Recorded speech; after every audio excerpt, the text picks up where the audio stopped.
One day, late in the autumn, my master had a long journey to go on business. I was put into the dog cart, and John went with his master. I always liked to go in the dog cart. It was so light and the high wheels ran along so pleasantly. There had been a great deal of rain, and now the wind was very high and blew the dry leaves across the road in a shower. We went along merrily till we came to the toll bar and a low wooden bridge.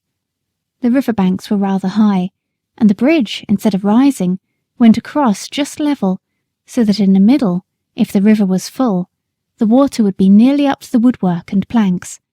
But as there were good substantial rails on each side, people did not mind it. The man at the gate said the river was rising fast, and he feared it would be a bad night. Many of the meadows were under water, and in one low part of the road the water was halfway up to my knees. The bottom was good, and master drove gently, so it was no matter. When we got to the town, of course, I had a good bait, but as the master's business engaged him a long time, we did not start for home until rather late in the afternoon. The wind was then much higher, and I heard the master say to John that he had never been out in such a storm, and so I thought, as we went along the skirts of a wood, where the great branches were swaying about like twigs, and the rushing sound was terrible. "I wish we were well out of this wood," said my master. "Yes, sir," said John. "It would be rather awkward if one of these branches came down on us." The words were scarcely out of his mouth when there was a groan and a crack and a splitting sound, and tearing, crashing down among the other trees came an oak torn up by the roots, and it fell right across the road just before us. I will never say I was not frightened, for I was. I stopped still, and I believe I trembled.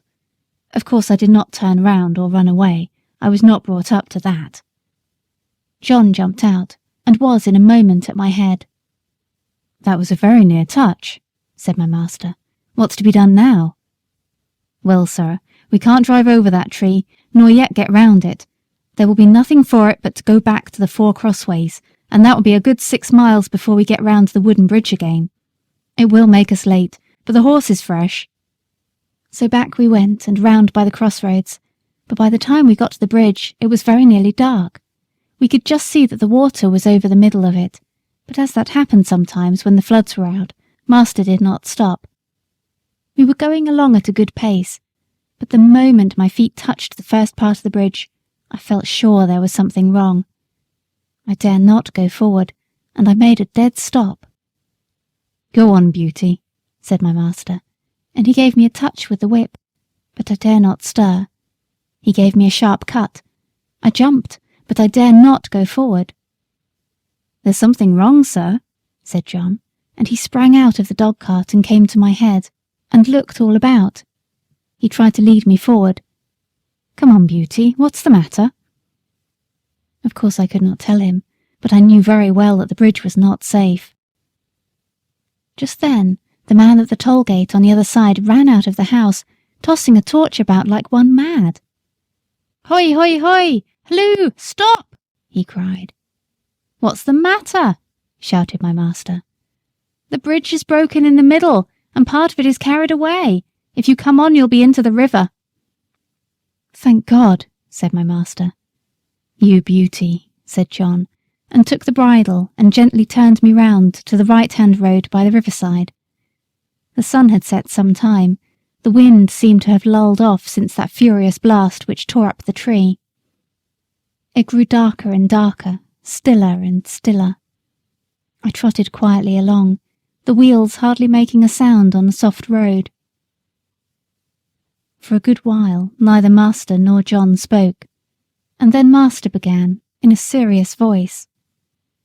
I could not understand much of what they said, but I found they thought if I had gone on as the master wanted me, most likely the bridge would have given way under us, and horse, chaise, master and man would have fallen into the river, and as the current was flowing very strongly, and there was no light and no help at hand, it was more than likely we should all have been drowned.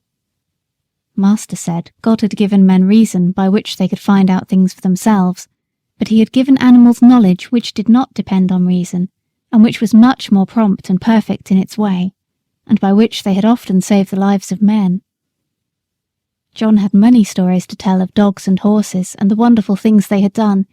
He thought people did not value their animals half enough, nor make friends of them as they ought to do.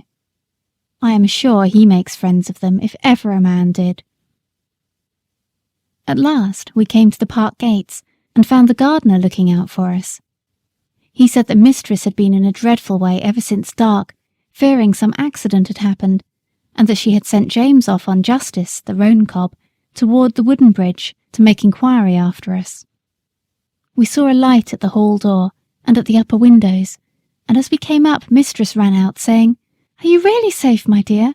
Oh, I have been so anxious, fancying all sorts of things. Have you had no accident?" "No, my dear, but if your Black Beauty had not been wiser than we were, we should all have been carried down the river at the wooden bridge." I heard no more as they went into the house, and John took me to the stable. Oh, what a good supper he gave me that night, a good bran mash and some crushed beans with my oats, and such a thick bed of straw, and I was glad of it, for I was tired.